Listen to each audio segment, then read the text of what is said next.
Hello and welcome to this. We've got to keep our composure. We've got too far. There's too much to lose. We've got to keep our composure. Edition of the Purple Journal podcast.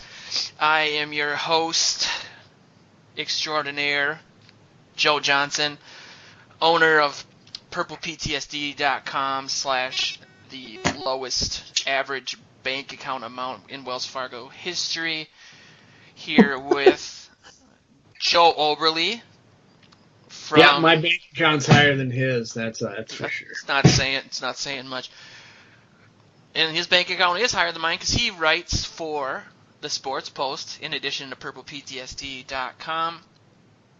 And as always, we also have Luke Braun here, who's a senior writer at purplePTSD.com and the host of one of the best sports-related podcasts ever, the Infinite Monkeys podcast. There's 4 episodes of it.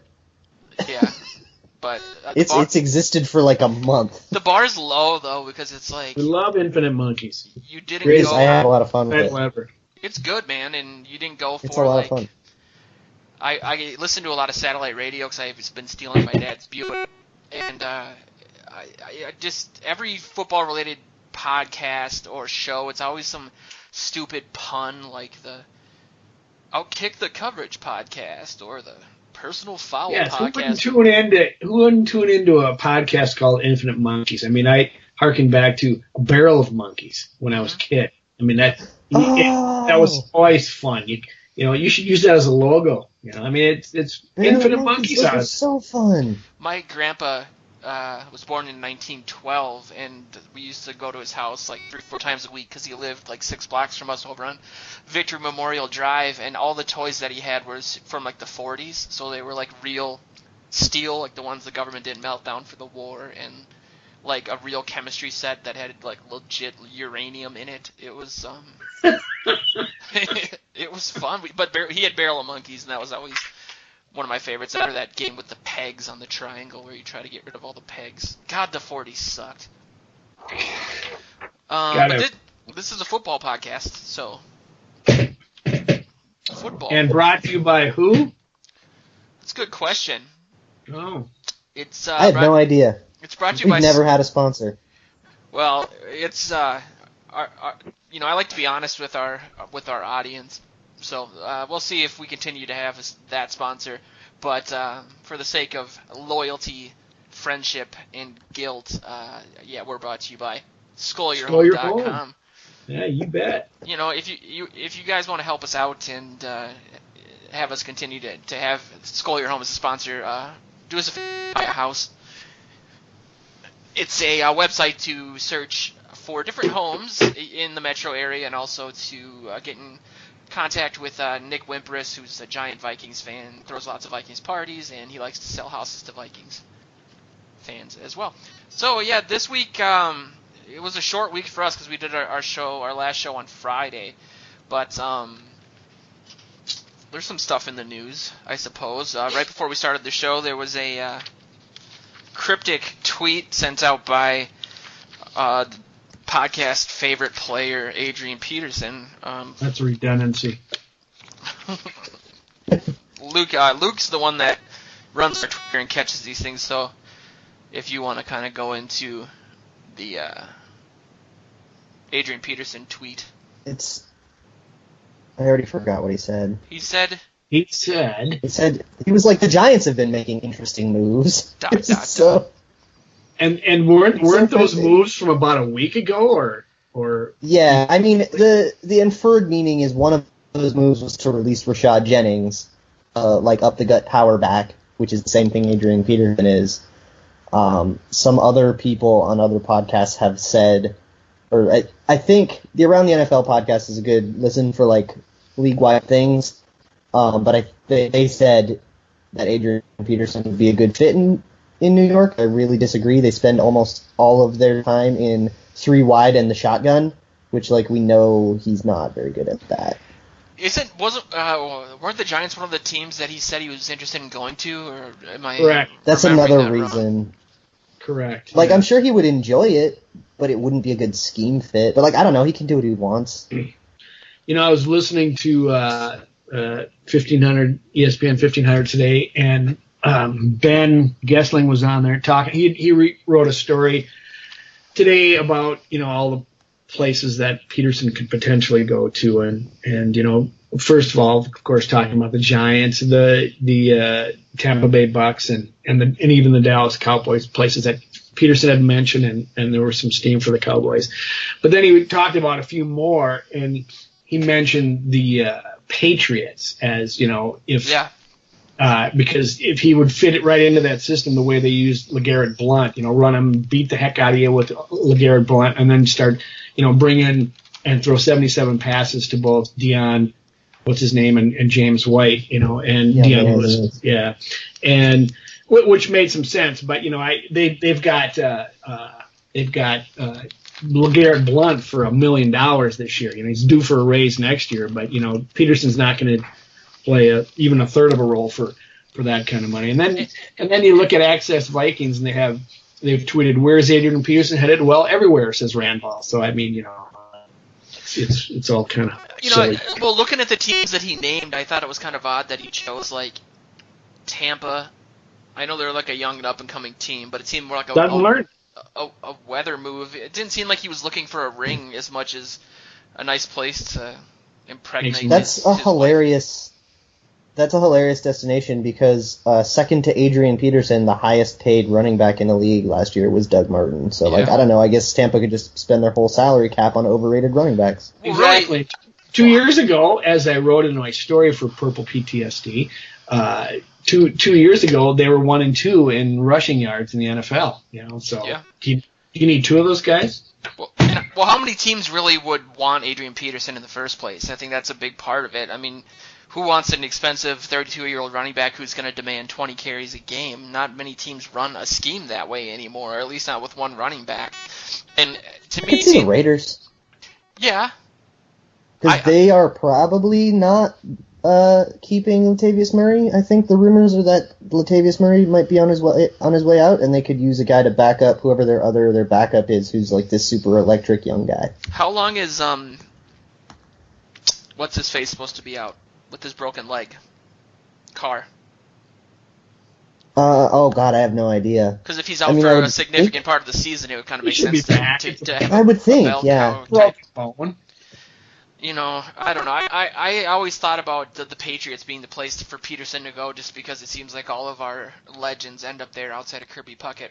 And yes, I agree with you, Joe. But with when you look at the money situation, who would you rather have? Someone like LeGarrette Blount, who gets it and doesn't come in with an ego and is willing to do what you fit right into your scheme, or do you want to bring in another Minnesota headache who he'd be really good, but Well, you look at the Super Bowl and Blount fumbled and he didn't play the rest of the game. That seems like something what Peterson would end up doing anyway. Right. I don't see Belichick would probably be a good choice. I don't see Belichick putting up with AP's fumbles either. You mean benching a player in a crucial playoff game who's fumbling a lot might be a good idea?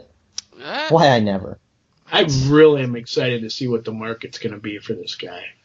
It's he's going to get like $4 million to play in like Tampa Bay and then like be a washout. Yeah, who's the highest paid is $6 million. I can't remember what the name they mentioned. That's the highest paid running back in the league right now.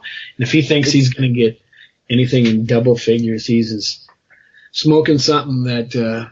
I'm pretty sure the highest paid is Doug Martin at 9, but that might have been last year. Hang on, I'm looking this up because I think that's what they were saying, and I heard today. I thought it was $6 million, and I want to say it's LaShawn McCoy, but I'm not sure. And it might be LaShawn McCoy now. Do you think, like, when you see AP on ESPN like a week or two ago saying he's earned his $18 million and now sending out this cryptic tweet, these feel like Ben Dogra moves, like he's trying to stir up controversy or get some leverage with the team, and at this point, I think Zimmer's like, then go. Like, you left your house after you abused your kid, and somehow you ended up with more money. You haven't played 2 or 3 seasons.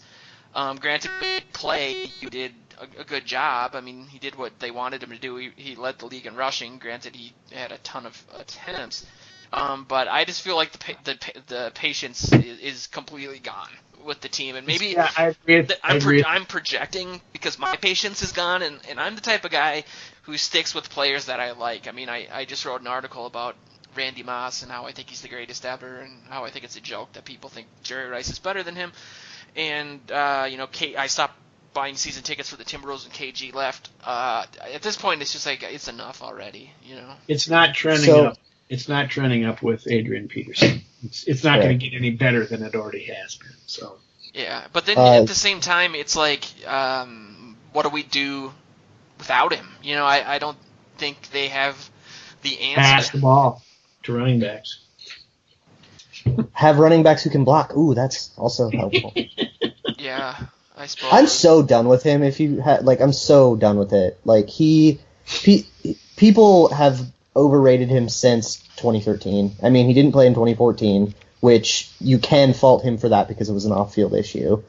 He was fine in 2015, and we had to give it to him enough to completely warp and destroy our offense. Do you think we passed the least in the league in 2015? We passed the least times. I don't know how much because we were feeding Adrian Peterson's average. We got a second-year quarterback, though. That's what I was gonna say. How much of that was Bridgewater? Do you think Norv Turner and Mike Zimmer were kowtowing to AP and saying we got to give him the ball or he'll get pissed off, or were they saying that we have to ease our quarterback into the offense and we have a running back who can move the chain, so let's just keep doing that? Yeah, that doesn't sound like. I think there's that to a degree, but okay, here's something about Adrian Peterson. He ruins offensive coordinators. If you look at the other OCs that have been with Adrian Peterson, they were bad here and good elsewhere, and that's Darrell Bevell, went and won a Super Bowl. Musgrave, who's got this premier offense now with Derek Carr. That's amazing. He's gone though. He's gone. He stepped down, didn't he? I forgot. He's retiring or something. Yeah, one way he's gone. Yeah. He pulled a no. But that was a largely successful tenure, a lot better than when he was here. It was, and I think. But he had the quarterback that we should have drafted too. So I mean. Oh, that's a totally different discussion. Nobody's going to draft Derek Carr because of his brother, which is hilarious and wrong. It is, dude, and that's. I'm not going to lie. He shouldn't have been available. Not to interrupt. That's why I'm not too mad about it. I felt the same way. Just because of his brother, it was like, I don't want Derek Carr. I didn't want him at the time. I'm not going to lie. I wanted Johnny Football, and I was graduating from treatment. I was in intensive inpatient treatment. Say no more. At St. Joe's Hospital. And the only time I got in trouble in treatment in the month I was there was when I ran from my graduation ceremony to our little TV to see who we had drafted.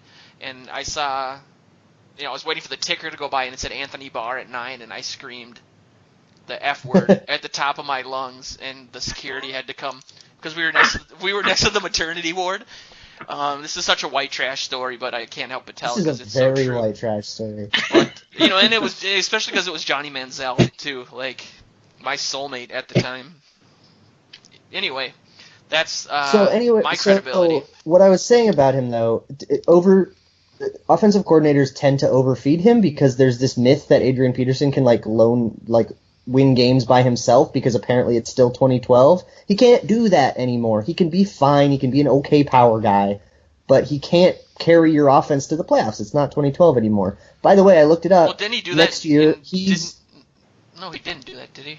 He did do that in 2015. Yes, he did. Yeah, he did. I disagree with that quite a bit. That was way more on our offense on the whole was average. when you look at it's, of course it's going to be average because you're not airing it out. You're giving it to a running back. But I think why the 2015 but isn't Vikings... that the problem? No, because when you have a defense like we did and you control the clock like we were with running the ball, it helped us as a team that couldn't put up a lot of points dictate the flow of the game. It helped, but the defense is what's winning us those games. And then I guess having a good running game helps enable the defense. But the defense is what deserves the credit. Well, you can't give credit to just one part of the team. I think it was as a functional unit. That's why they worked so well together. Luke, do you think they should have passed more that year? Because we had a second year. Yes, they should have passed more. But how do you think that would have got the Vikings to the playoffs? Because, you didn't have the greatest receiving core that year. You had a second-year quarterback who was still learning the system. It's hard to say definitively one way or the other. They leaned on the line blocked well for Peterson that year, and as a result, he did all right. You've got a point, but to a certain extent, I don't think. And I remember Mike Wallace said during training camp that they were only running 25% of the playbook at the time. So I think that's was part of it. Norv's offense was so complex, and it's funny because we did kind of have the Air Coryell quote unquote type of offense at the time. We had a pass catching tight end in Kyle Rudolph. I don't remember if he was injured for most of the season. I'm just assuming he was, but we had a power. He played. I think he just blocked a lot because of TJ Fleming. He did. Yes, he did. That's correct. But we had the power running back, and we had the deep threat in Mike Wallace, and I don't know what's wrong with my brain and why everyone disagrees with me all the time, but we did have a deep threat in Mike Wallace, who I think isn't as bad as he played here. I think that Norv saw that we weren't connecting down the field, and he just decided not to try anymore. I mean, once a game we would air it out down the field just because we had to justify that trade. But Joe, when he left for the Ravens, he didn't disparage AP, he disparaged the quarterback. Totally. Left, so I don't know. I think he kind of made up for it a little bit. He almost had 1,000 yards this year, and I know that we talked about that before, and that was more of a we've talked about that before. Function of the system. Luke says, but I think that he was not worth $12 million, but definitely better than how things ended. A lot easier to have a deep game when you can actually function with 7-step drops. But the whole going back to Peterson, we fed him too much and it destroyed the offense. That's great to have the most rushing yards in the league, but if your offense is still 31st, that's not a good You're really good at a bad strategy. That's not a winning philosophy. But if you're a 27-yard field goal away from the second round, divisional round of the playoffs, it's I can't say that you destroyed the offense. I mean, it must have had some value to it to feed him that much for some reason. I would argue you scored 9 in that playoff game. It would have been 12. That's not a good offensive performance. Doesn't matter. They still got to that point, and they should have. Yeah, the defense was good. That round. And ultimately, that's what we're talking about. I mean, if you want to just look at the numbers and say, well, this doesn't match up with the greatest offensives or whatever, fine. But ultimately, what you're trying to do is you're playing with the players you got to get to the to get to the playoffs and move on and make money and blah blah blah blah and win games and that's what they did, ultimately. So I'm not going to go all the way down that road with you, Luke. I agree with you to a certain extent, but just to me, destroy the offenses. I mean, that's what the offense was, and that's what was also the most predictable offense in the league by a number of ways of measuring that. But I think when you said that it would help if we could do 7-step drops, that's part of it too. I mean, if we couldn't do that component of the offense, then we had to compensate for it in a way. I will say though that if you want to use the word destroy, I think the only thing that really you could maybe argue is that he was hindering Teddy's growth just because Teddy plays better out of the shotgun, and obviously AP wasn't going to take hits out of the shotgun. That's a problem. I don't think he was hindering. I think Teddy was growing fine. I think people just didn't see that because he never threw the ball. Yeah. We threw the ball the least times. Again, that's so a lot of the volume stats, and that was the whole 2015 offseason debate. But I did look up the money factor, and after Peterson's $18 million, the next one is LaShawn McCoy, and it's $8.8 million is what he'll count against the cap in 2017. And then Jonathan Stewart at 8.2. Do you see any reality in which AP would play as a backup? People are talking about him going to Dallas and playing behind Ezekiel Elliott, which to me makes no sense because you would think that would mean he would come in on third downs, and he's probably the worst third down running back of all time. He would do it just to go to Dallas. I think he would do it there, but nowhere else. I think he would be a problem after some point, complaining about. I think he could go to Oakland and be a power back, and I guess technically a backup if you define that as would get less snaps. Jalen Richard, that's his name. Okay. Would get less snaps than Jalen Richard, who's a more every down guy, but then still be a power back and a role player. I don't know. I guess backup, maybe? Who maybe would be listed first in the depth chart, but like end up playing less? I had Richard on my fantasy team. I'd go for Peterson in that scenario. Yeah, I don't know. First. I don't know how much value he'd have. You know, his thing is grinding and, you know, just getting that opportunity, you know, not so much like Barry Sanders, but, you know, losing a yard, losing 3 yards, picking up 50 or whatever. I don't know if he would be as valuable running 5 or 10 times a game, but I don't know. Somebody tweeted out that both the team and AP are functioning on the reality that there's like a 10 to 15% chance that he's going to come back.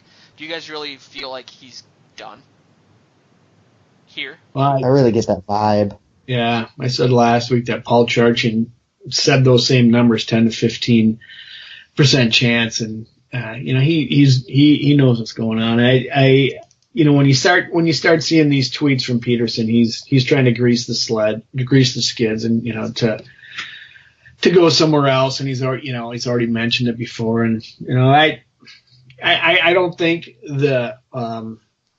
I mean, if they got him at a bargain basement price, if they got him at $6 million, I think the Vikings would do it.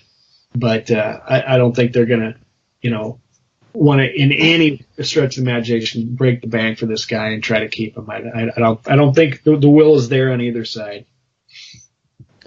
I've talked a lot about how I don't think they should, so I think that like I've kind of covered that, but I don't. It just doesn't feel like this is we're trying to get, like, I think back to last year and when they were trying to re-sign Harrison Smith, and all the things you heard were about, like, that's our priority. We're going to get a deal done. We're going to get a deal. They haven't said anything to that effect. I just don't get the vibe that getting Adrian Peterson to a reasonable cap number is a priority.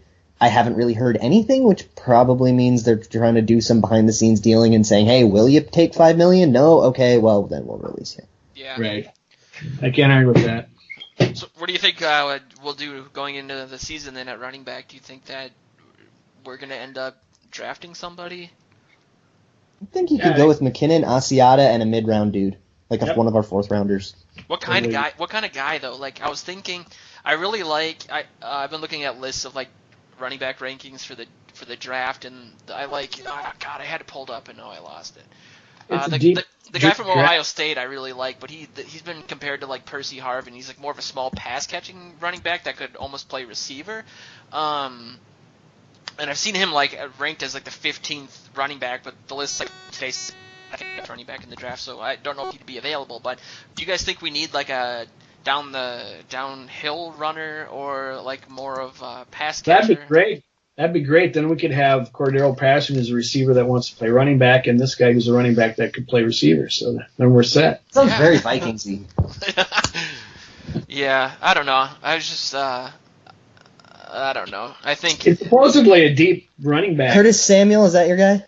Yeah. But he's not, you know, to me, I just feel like they're going to end, they need a bigger guy, like an Asiata with that's slippery and that can pick up extra yards, that isn't just a 3-yard regardless of the situation type running back. But I was just wondering if you guys thought we should go for more of like a pass-catching, smaller guy, but we have McKinnon, so I guess we don't really need to do that. But what your thoughts were on the type of running back we should target? Well, you know, suddenly the whole dynamic in New England looks very attractive, where you got some guy that can pound and grind out yards and get you those, you know, short yardage yards and get you the touchdowns down by the goal line, and then you got somebody come in and catch passes, and you got, you know, a couple of them, you know, that are one that can do both. And if you can set up something like that, that's a great way to go, so that you have a variety that you can throw out there, and they're not going to show your hand every time they take the field like Peterson does. You certainly want somebody that can pass protect, and you know, the Asiata and what's his name, McKinnon are okay, but you know, maybe they need someone that can do that better and can catch passes and do both, and that's your prototypical third down back. I don't know. That's what I would go for. I would like somebody who can do a variety of things. I mean, I don't want somebody who specializes in one thing. Like, I don't need the really good, you know, scat back or the really good power back. I want somebody who's good enough at all the things. So, like what you said, Joe, you can put him out on the field on 3rd and 4 and not tip your hand. Yeah. Yeah. Because that was the big problem, like with how often we ran with Adrian Peterson, is it always tipped our hand. Yeah. So if you had a guy that you could run out that often and not have that problem with, even if he's not as good at pass catching or at this or that specific thing, the variety can have equity all its own. Totally agree. Just so they don't, yeah. And, you want someone that, I don't know who that guy is. I'm sorry. I don't know who that guy is in the draft, but I would agree that's someone who I would be interested in. I've heard a lot of talk of Kareem Hunt from Toledo. I've seen that just on Twitter for people who know this crap better than I do. I don't know much about any of the draft people, but that's a name that I've heard thrown around as somebody the Vikings could possibly target and somebody who would be around in like the fourth round. Okay. And as the draft gets closer, we're going to obviously talk about that more. But for now, I wanted to kind of touch on an article that blew up, on the internet. Luke wrote a piece about whether or not Sam Bradford was worth it, and he used a lot of... I'm playing the... There you go. Analytics? Algorithms, math. Baby. Oh, I was so confused. Yeah, if people don't know, we're a low-class operation, so I'm the only one that can get a sound effect. So that's a sound effect Luke turned me on to that I love, and I'm going to use pretty much every week. But yeah, do you want to kind of just summarize your piece for the two people in the world that didn't read it? Yeah. So 2 people in the world. One of them is me. It's the more. Other one.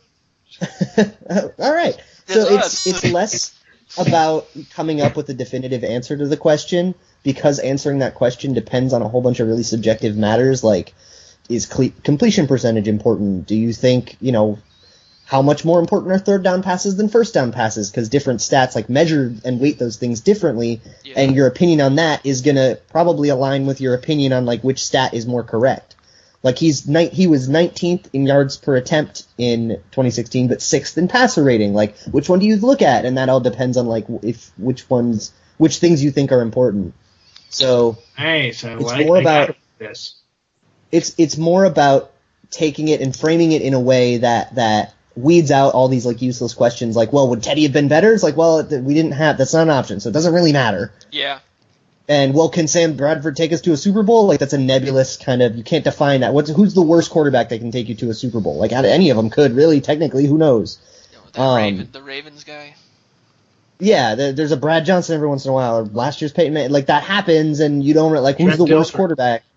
Trent Dilfer. Yeah, Trent Dilfer. Brad Johnson with John Gruden at the helm. So it's a matter of taking it and saying, okay, how good is Bradford? And if you can just put him in a rank, like, he's the Xth best in the league. I said 14th best quarterback in the league, and if you have a different opinion, that's fine. You can plug your own into the formula. What is the 14th best quarterback worth to a team, and is that more or less than what we paid?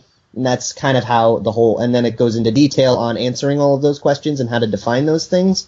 But largely, it's about saying, how good is he, and how much is a quarterback of that quality worth? I'm kind of dyslexic, so what's the conclusion? Yeah. Well, I went...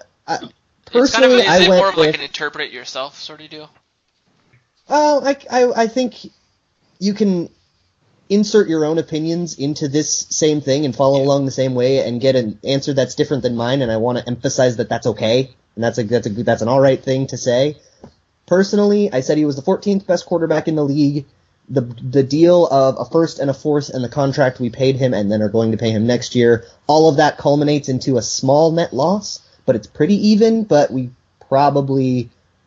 it's probably not a profitable deal. I also don't think a better deal was out there, though, so I can't really be too mad. And I know that's kind of a wishy-washy answer, but, like, it was okay. Yeah, I do feel, well, I guess my first question is, how do you quantify what a first-round pick is worth? Like, the method I took was not what a first-round pick is worth, but what quarterbacks are worth in terms of draft picks. And almost always a first. There are, I think, like 10 quarterbacks starting in this league right now that weren't first-round picks. And I think since 2000, 12 of 16 first-round picks have been quarterbacks. Like, it's always, or first overall picks have been quarterbacks. Like, it's always a first-round pick. So that's kind of the methodology that I use to like equate that. But that is kind of one of the hardest things to define, and it's why this debate is going to rage on forever and ever and ever. Because, like, yeah, what is a first-round pick? Is it worth a Laquan Treadwell, or is it worth a possible Adrian Peterson, you know? Yeah. That's what's hard about it. I don't know. I've always felt like the NFL overvalues draft picks, especially in trades. It seems like established players like Randy Moss granted that's a really odd example, but Randy Moss goes to New England for like a third or fourth round pick.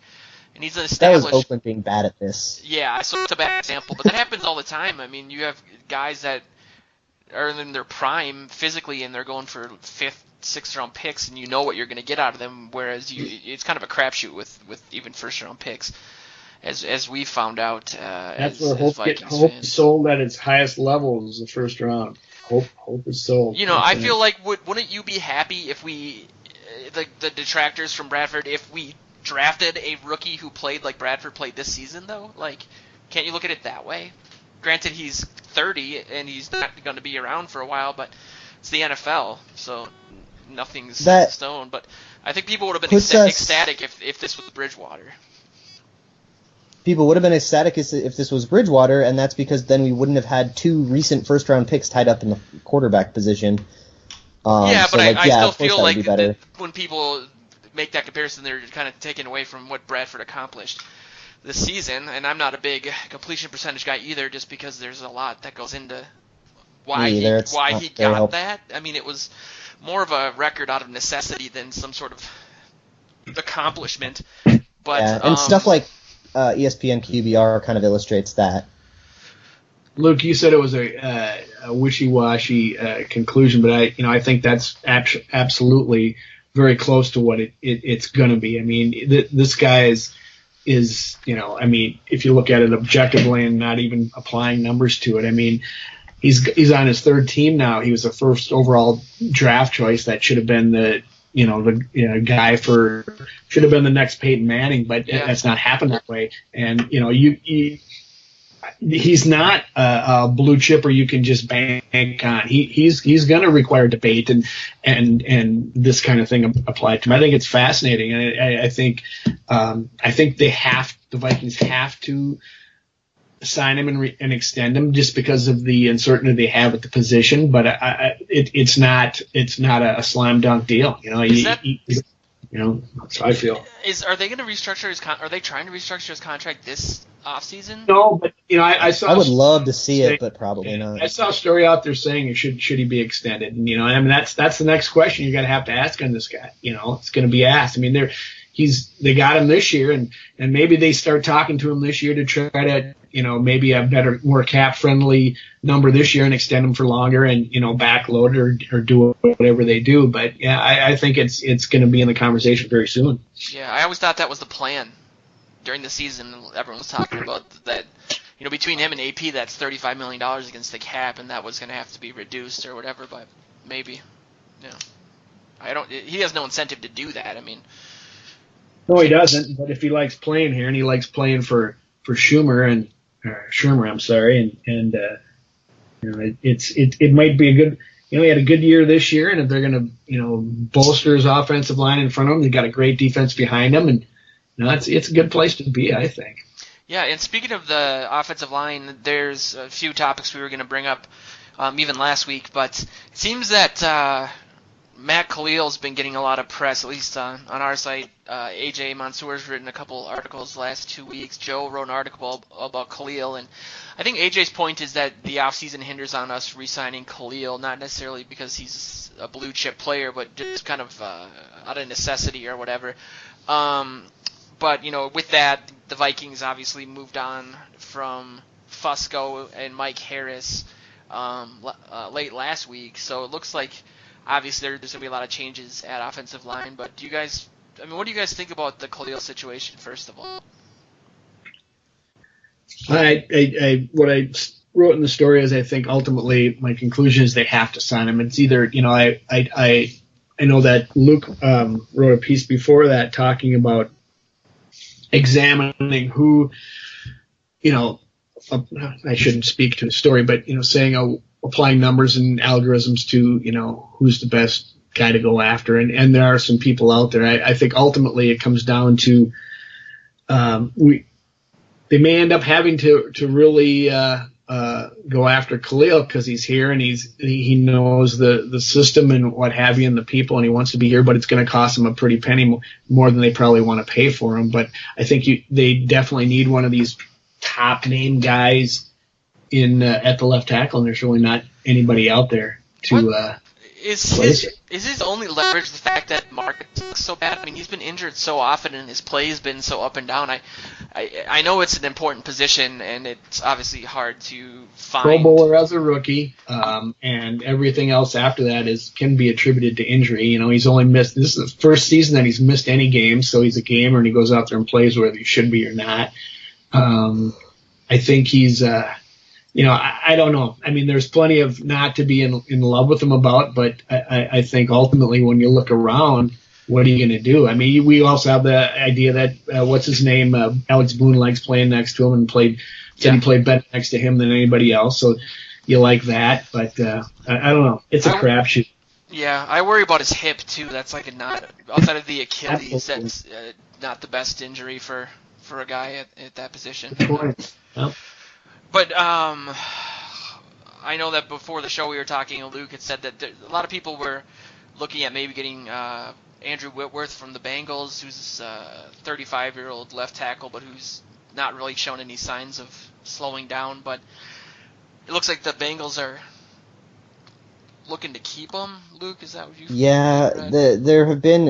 I mean, this is the season of like sources and reports and maybes.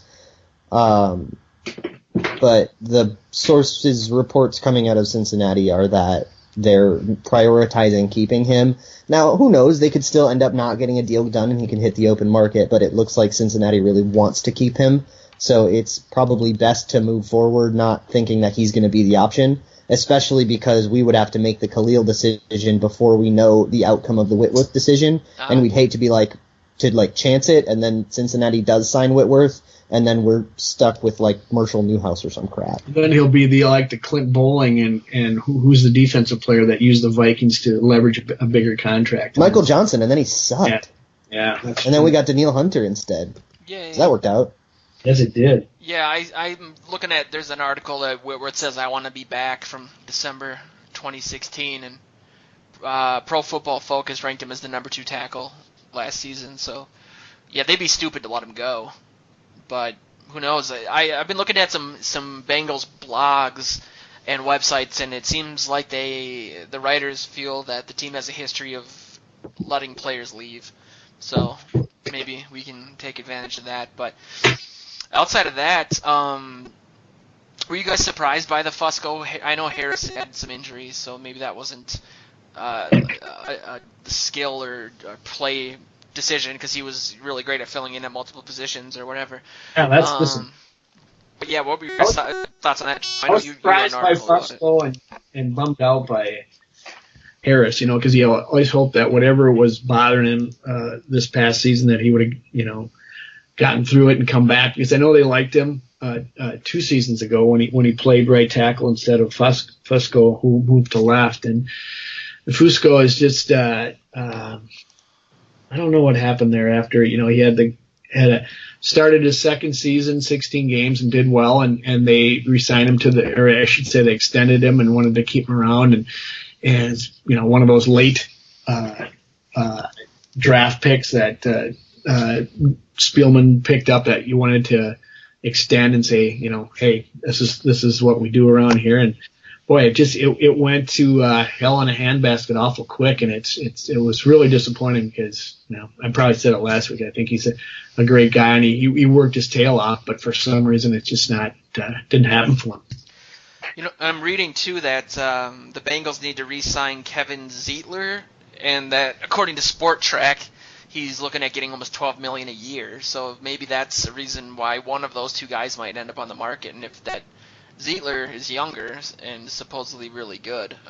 He's like the number 1 guy that we should pursue. He and Rick Wagner from Baltimore, and then there's one other dude I can't remember. What is that are like the guys? Is Zeitler a guard? He's a right guard, so he would replace. I think he's a right guard. That's what I was Pretty thinking. sure he's a right I haven't been able to nail it down because I just don't understand how Google works apparently. But I mean, it looks like he's a guard. One of those two guys is getting. I mean, the $12 million for a right guard is a lot. Isn't the right guard like the easiest position on the line? Ask Brandon Fusk. Probably the cheapest. Yeah, typically it's the least important. Most expensive. Unless you have a left-handed quarterback, I guess. Oh wait, no, I'm looking at the wrong page. Never mind, I don't have that information. I do have a thought on Fusco. I feel like we ruined him because he had a chance to be good. We saw the potential, obviously, and then the 2014 injury sucks. Nothing you can do about that. But then coming out of it and moving him to the left side was a really bad choice because he went from playing right guard to then playing left guard, which is a position he had not played. Yeah. And then he had to go back to the other side, and now he hasn't played right guard in 2 years. Is it like? And it kind of just like wrecks you. It's kind of a pattern with this team. I mean, with Clemmings too. Like everyone riffs on Clemmings, but I don't feel like he had a fair shake really. I mean, he played 3 different positions, and he played offensive line for like a year and a half in college. Then he comes to the NFL and has to play like every position on the line. When absolutely. That's to sit out for a year, and then he starts, and then he gets switched everywhere. I mean, it feels like I know they have to do it. I don't know. You have to put your best players out there that you have when you have those injuries. So it's like, it might have wrecked them, but what are you going to do? Last year you saw it. They brought in all kinds of players and kept getting them injured, and you got to go with what you got. I can't argue with that. That's probably I remember talking to Fusco down in camp and saying, is this a major shift for you to go to left? And he said, well, it's been a bit of a struggle, and it's whole new footwork, and it's probably a whole new mindset. So it does mess with you. And unfortunately, they should have brought somebody else in there last year and kept him where he was when you got a guy sitting in a spot that he's performed well, and it's too bad. But hopefully they've learned their lesson, I guess. I got some other options for people who are becoming free agents who may or may not hit the market that we might be interested in. Riley Reif was the other guy I couldn't think of. Okay. Yeah. He's coming from the Lions. He had a down year, but is probably still better than Khalil, assuming Khalil is dealing with some nagging injury at some point in the season, which is pretty likely. Chance Warmack is a right guard from the Titans. I think they're trying to keep him, but he would be an awesome addition. I love Chance Warmack. What about Bridgewater for Joe Thomas in a draft pick? Straight up, let's go. A couple guys who were in the news today for being released were Ryan Clady and I think Kevin Beacham was released maybe yesterday or earlier in the week. Both of them are bad and are probably worse than Khalil would be, although would be much cheaper, so that's also a consideration. Clady was from the Jets? The Jets, yeah. So those are two guys and Beacham I think was a Jaguar. Those are two guys that people have been talking about as like potential, the kind of the bare bones option, the discount option. If you end up losing out on, if you don't get Whitworth and you don't re-sign Khalil and you lose out on all the other guys, you end up with like Ryan Clady, and he's cheap, but it sucks. There's always the Jaguars practice squad. Yeah, I can't wait to see that dude in the preseason because he looked pretty good in that game, and like we shouldn't rely on it because it's only one game, but I really want to see him play again. Yeah, speaking of, it's like I was a big Searles fan at first because he's from a Big Ten school, and he kind of fell apart too. But he was getting moved around a lot. Is he even still on the team? Like, what's his contract situation? Is up, but I think we should keep him because. So here's the thing with like moving the players around. It's really bad when you are a starter and you're trying to like learn a new position. Now you're going to commit to that, but as a backup, you have to because unless you want to keep 10 offensive linemen, and then you only have one backup for each position, you're going to have some swing guys. So that was really why they wanted to have TJ Clemmings play all around. He's never supposed to be a starter. He was supposed to be a swing backup, and that's what Jeremiah Searles is supposed to do. He also played every position in San Diego, so it's not like he's trying to learn new things. Okay. He's that guy. He is absolutely that, like, kind of swing, like be a right tackle and then play a left guard and like Berger used to be, except he was only the interior. Cyril's is even more flexible than that, but not as good, obviously. Well, it seems like they're going to make some big moves in free agency, which is exciting. As a Vikings fan, I feel like free agency is probably my favorite time of year, just because we never win anything, and there's so many possibilities, and I still resent TJ Houshmandzadeh for not coming here. Yeah, he was bad, terrible. though. I know, that's what's so funny about it. I was Whatever. so upset about it, and he was just terrible. I feel like we fleeced the Seahawks for the 30th time on that one. If they can draft a wide receiver like Randy Moss in the second round, then they don't need any running or any offensive line. It's that simple. That's a good segue, man, because I had that as a topic. For, Joe. I wanted to talk about Randy Moss just because I saw saw these things online for his 40 top 40 plus yard receptions. God, it was his 40th birthday, so people were writing all sorts of things about that, and I wrote an article for VikingsTerritory.com, who I failed to mention at the beginning of the show, but I'll make up for it in the bedroom. We were so spoiled as Vikings fans. Totally, back then. man. Across the board, And we came to almost expect. Well, we expected it to happen constantly. How come they're not going deep? How come they haven't thrown to Moss yet? Blah blah blah blah. How come he hasn't scored? We didn't even realize how extraordinary it was. People still don't.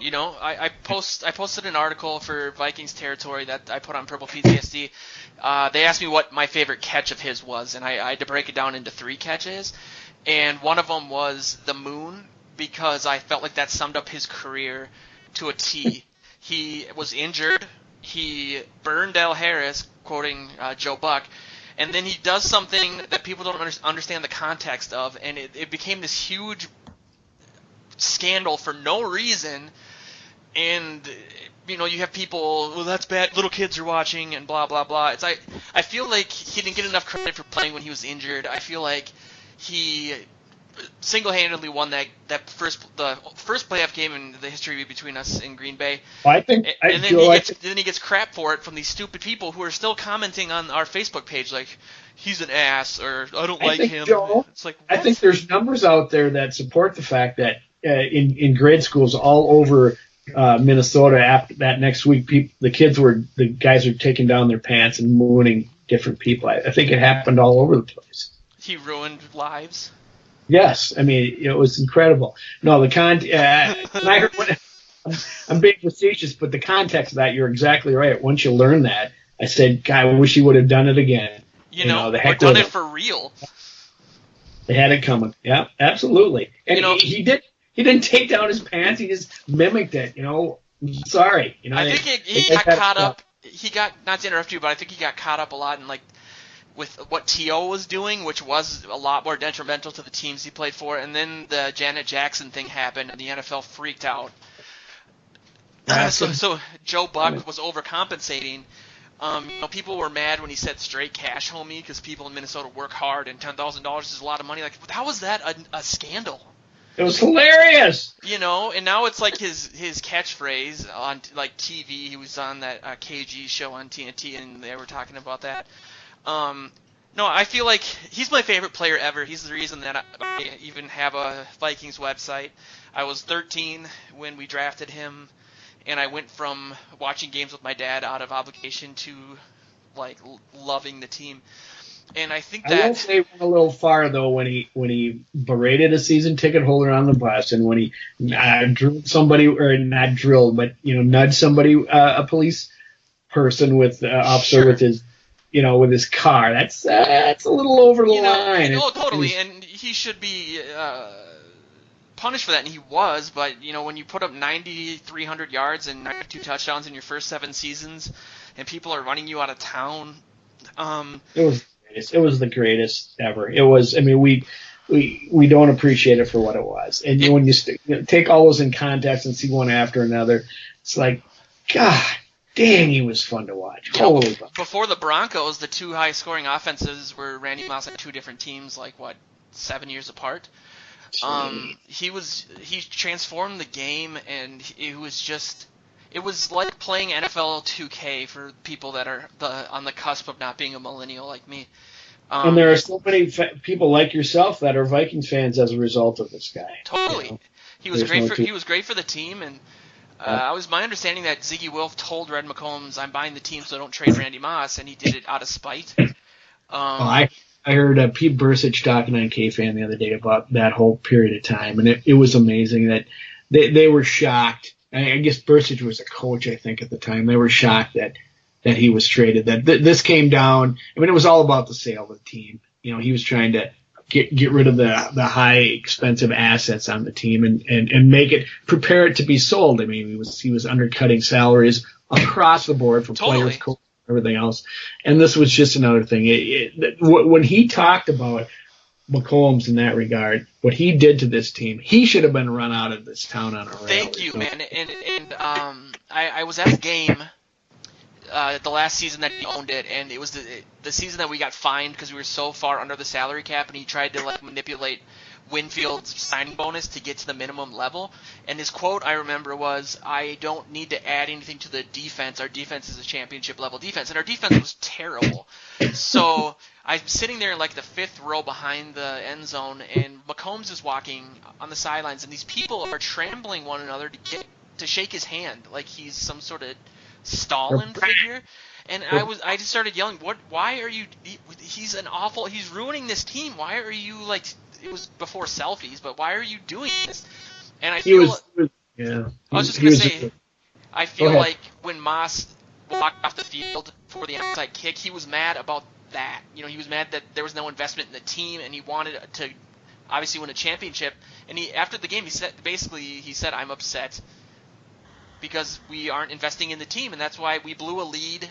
It was the second season. We started 6-0, didn't make the playoffs. That season we were 5-1, and we're losing again. We blew a game against Washington. And he was over it. And I know that that's not his job as a player, but I think again with the Moon thing, there is some context to it.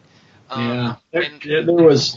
I mean, Red McCombs is a result of a multitude of owners that couldn't get together on a way to sell the team, so they went to this guy who was a used car salesman and treated the franchise just like one. And it was devastating for anybody that's ever been a longtime Viking fan at all. It was an embarrassment because then you lose somebody like Moss, and he's to blame. That's all there's to it. Moss was incredible, just an incredible athlete. Once in a lifetime, to see somebody like that. Did you ever get to talk to him? No, I wasn't covering the team at the time when he was there. I which is probably good. I don't think he had a whole lot of nice things to say about the media. So yeah. It was one of my favorite things ever. And I once a month I try to see if somebody's uploaded this to YouTube. But Moss told off Suhan because Suhan wrote something about him in the paper. Yeah. And it's just, I don't know. I'm not a big Suhan guy personally, so it was great to see Moss tell him, basically, I read your article. You might as well go home. I'm never talking to you again, dude. Get out of here. It was awesome. But he really started shutting down at the end of the time as far as who he would talk to, and he would on occasion, stick his head in the media room as he's walking by and just say, "You guys, you all realize you're a bunch of bleep bleep," and then he moved. Okay, so that's what he would do. Just to make them sure they knew he was there and how he felt about him. And now he works in the media now. How weird is that? The ultimate irony. Maybe he got on Zoloft or something, but yeah, I really get into it, man. I'm all excited. It was, First, here it is. God. First round Hall of Famer, first ballot. He better be. I don't think he will be though. Not the way they treat receivers, and not the baggage he carried. Unfortunately, he shouldn't be. I mean, there's not a, he was a freak. There's no two ways about it. He was right. That speed, that size, and that ability. And he was a hard worker on top of it. Nobody ever knew that. He was an incredibly hard worker, and he had all those quarterbacks that played with him had to do is just, Randy go deep and just wing it to him. And 9 times out of 10, he's going to make the play. So he really was. He deserves to be. I don't think it will happen though, unfortunately. We should get we should get Mark Craig back on, who's on the Hall of Fame voting committee, and have him for a future podcast to talk about it. In fact, I'll talk to him soon and see if he wants to, because that's totally. Yeah, that's a very interesting question to ponder. What do you think, Luke? Yeah, Luke died. Luke died. What about Moss being in the Hall of Fame? First ballot. First ballot. Oh, man, I've always thought first ballot guys, like, people overuse he's a first ballot Hall of Famer. Like, only 6 guys every year get in from, like, all of football history. So, like, for every guy you think is a first ballot Hall of Famer, somebody like Terrell Owens is now being snubbed. But, like, man, if anyone isn't it Moss? Was Jerry Rice a first ballot guy? Yeah. Chris Carter wasn't, though, and that was the thing. You know, it took a long time to get him. It was like 5 years, wasn't it? Yeah, and I don't know if that was because he had some baggage, too, in Philadelphia or whatever. But and that's something that Craig could speak to, because he was Mark Craig was instrumental in getting him in. Mark Craig's from Ohio, and so Carter went to Ohio State, and they got to know each other really well, and he campaigned for a long time to get him in, knowing that he felt he should have been there, and which he absolutely deserved to be. But I think you're right, Joe. It's his baggage that he brought along as well. And I think that's Moss is definitely not going to get in. I do think people lump him in with T.O., and T.O. didn't get in. But Moss... T.O.'s crimes were a lot lesser. He was just like a jerk. No, Moss actually was in legal trouble several times, and the NFL didn't take that more seriously. I understand that, but I do think T.O. was a much bigger distraction in the locker room than Moss was. Sure. Oh, absolutely. So from a football perspective, I'm looking at that. You get differing things about Moss. Some of the players loved him. I know Matt Burke didn't care for him too much, but I don't really respect Matt Burke's opinion to begin with. Wasn't he like a big high-ranking guy during the CBA negotiations that the NFLPA got its ass kicked on, and that was like his fault? Yeah, I mean, he went to Harvard. He's a smart guy, but he's just an outspoken Trump-type person. So I don't know where the disconnect is, but CTE exists for centers, I guess. But yeah, no, Moss should be a first ballot. If you just look at what he did to the game, how he changed it, what he accomplished. I mean, the dude has the second most touchdowns of all time. If he would have played till his 40th birthday, or if he would have come into the league with a Tom Brady like Jerry Rice did with Joe Montana and Steve Young, he would have had 200 touchdowns easily. I mean, the list of quarterbacks that threw Randy Moss a touchdown is ridiculous. I mean, you have Spurgeon, he would have destroyed the running game for the Vikings. He would have destroyed the offense, because all they would have done, they were throwing too much. Just kidding, Luke.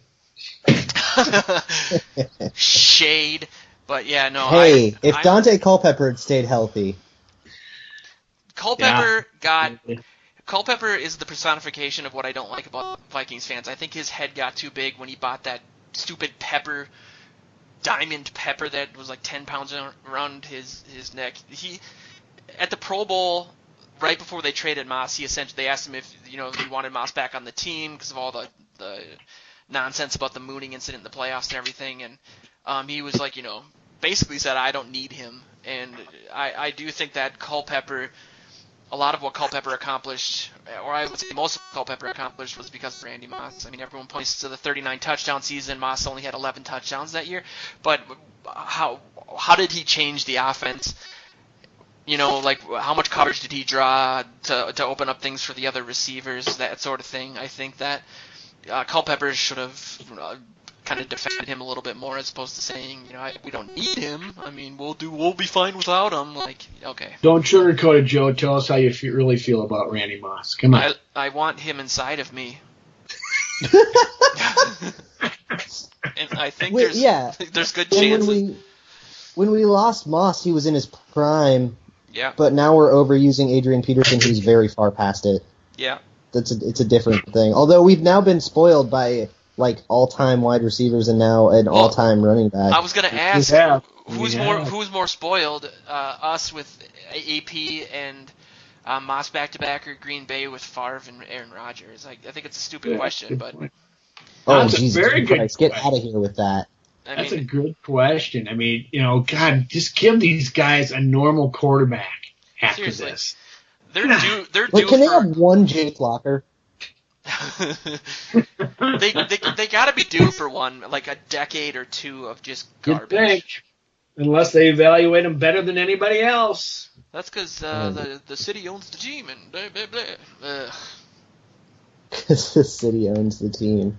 There's a one of my favorite tweets after the NFC Championship game also came from Arif Hassan, who said it was something like, "Man, Packers ownership is going to be really mad about this game in the comments section." Why? I don't get it. Because after the NFC Championship. Oh God. Sorry, I was zoned out for some reason. Very good. Okay, I do it too. But yeah, F the Packers, man. Yeah. Well, we'll see. I mean, we've always had an all-time great. Well, since for 20 years now, so maybe we'll pick somebody up in the draft this year. It will be hard to not have somebody on the offense that has the potential to house it every time they touch the ball. You know, we're so used to that. That's true. Even if it, like with AP, isn't true anymore, you know, we got pretty much. There's a 3-year gap in there. A hole for the guy. All he has to do is get to the second level, and he could be gone. He still has. But he doesn't have that speed anymore. That was a big thing, even in 2015. Speed, but he could get through. He has that power to run over people, and if you're trying to tackle him with a defensive back, I'd take Adrian over that. So still, yeah, I he's wouldn't be okay mad in if the he did power. come back. To be honest, I mean, if he comes back cheap, like sure, yeah, why not? absolutely. But if he were to get like when in 2015 when he got to the second level, he could bust a tackle, but he couldn't like outrun defensive backs anymore. I agree. He got chased. I agree. But how mad can you be if it's a 70-yard run instead of a touchdown? Like it would still be a good play. Yeah. Well, AP at like 80% is still better than pretty much every running back in the league. Oh, I disagree with that a lot. Oh, get out of here, Zeke Elliott, Le'Veon Bell, David Johnson. Yeah. I don't know. That's a little purple-colored glasses there. I don't know, man. I don't think that like Ezekiel Elliott bust super long touchdowns. You know, I think he's got a great offensive line. He's a great player. I mean, I think he is the best running back in the league. But I think when it comes to the potential of housing things, I think AP still has the upper hand. You know, I don't see even Le'Veon Bell, Ezekiel Elliott and him, two Big Ten guys. Hey. Housing things from like the 5-yard line very often. I think AP, if he has any residual things left, I think that I more meant it in that context. As an all-around running back, I would take those guys obviously in a heartbeat over AP. Okay. But when it comes to housing things, I still would give AP the upper hand at a diminished rate. But no, totally, man. There's probably over 5 running backs I would take over Adrian Peterson at this point, probably 10. I give you credit for housing this show, Joe. Yeah, we got it to the end zone, and I think we're done. We don't want to go over and get rejected by our sources. So, yeah, that's pretty much the end of the show. I do want to thank Vikings Territory again. Check out the article I wrote over there about Randy Moss's 3 best catches ever. 2 against Dallas on 2 different Thanksgivings, and they were fantastic. That's good to hear. And then check out SkullYourHome.com if you're Adrian Peterson and you're going to end up in the New York area out of pure will and Twitter skills. And other than that, check out the show next weekend. Check out Luke on the Infinite Monkeys podcast, which is intermittently posted because he only does the show when brilliant ideas strike his mind, which is every day. I do what I want. And check us out on Facebook and Twitter. And a quick announcement, our message board will be back up and running probably in the morning for the 50 of you that joined and then ended up in internet purgatory. So check us out. Thanks for listening, and have a great week. Skol.